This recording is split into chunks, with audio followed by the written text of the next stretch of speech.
The story I want to present to you today is a historic tale of how humanity once destroyed an incredible wonder that we ourselves built.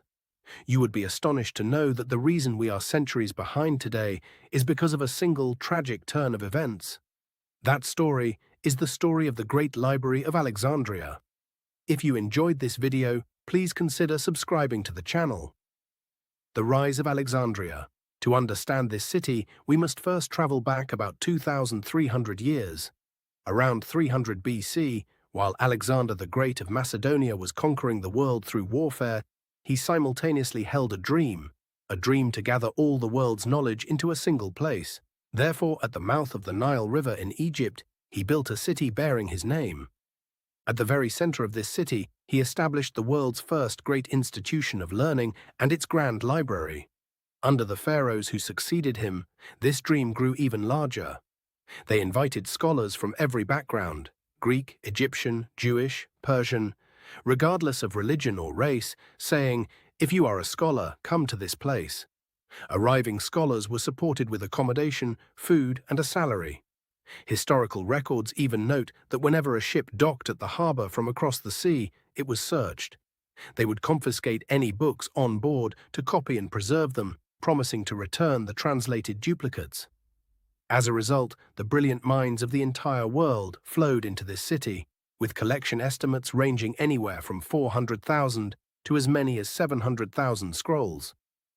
The golden age of knowledge. To talk about what was achieved here, it is almost too vast for the human mind to grasp.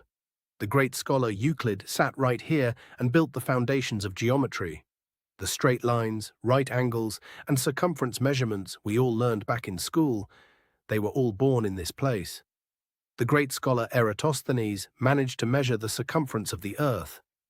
Around 200 BC, he not only knew the Earth was round, but calculated its exact size with a margin of error of just 1%. Hearing that alone is absolutely mind-blowing. Furthermore, the great Aristarchus studied the records here and discovered the theory that the Earth revolves around the Sun. We already know how Copernicus caused an absolute uproar on Earth with this theory in 1543.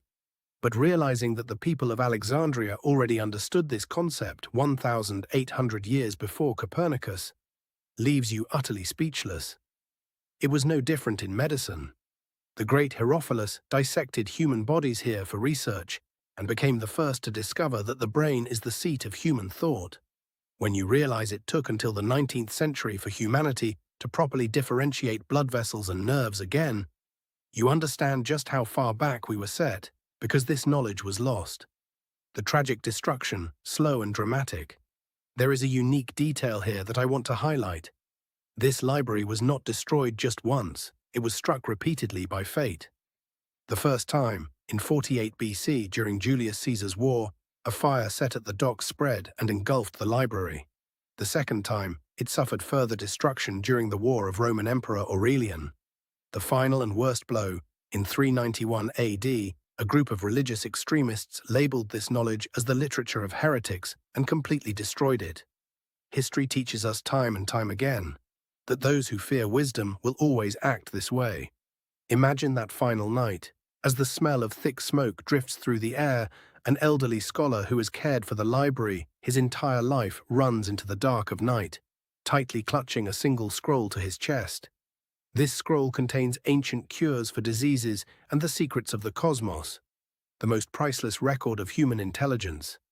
Meanwhile, the flames swallow everything in sight like a wild beast. By the next morning, nothing remains but ashes, drifting silently through the morning air. The survival of knowledge.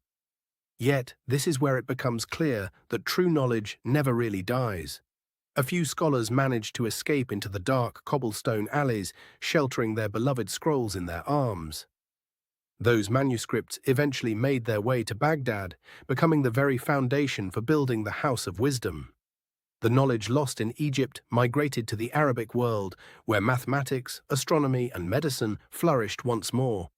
Wisdom did not die, it merely moved from one place to another. Even today, thousands of years later, divers are still discovering the remnants of this ancient empire beneath the waters of Alexandria. Fragments of scrolls and ruins of stone are gradually emerging from the seabed. Archaeologists continue to dig, holding on to the hope that the answers to history still lie buried somewhere underground. If there is one lesson I took from this story, it's that wisdom only lasts if it is preserved. This history tells us that a single night is more than enough to destroy it. It makes me wonder, could the science, medicine, and technology we master today actually be nothing more than the scattered remnants of that great lost wisdom? What did you feel after hearing this story? Let me know in the comments below.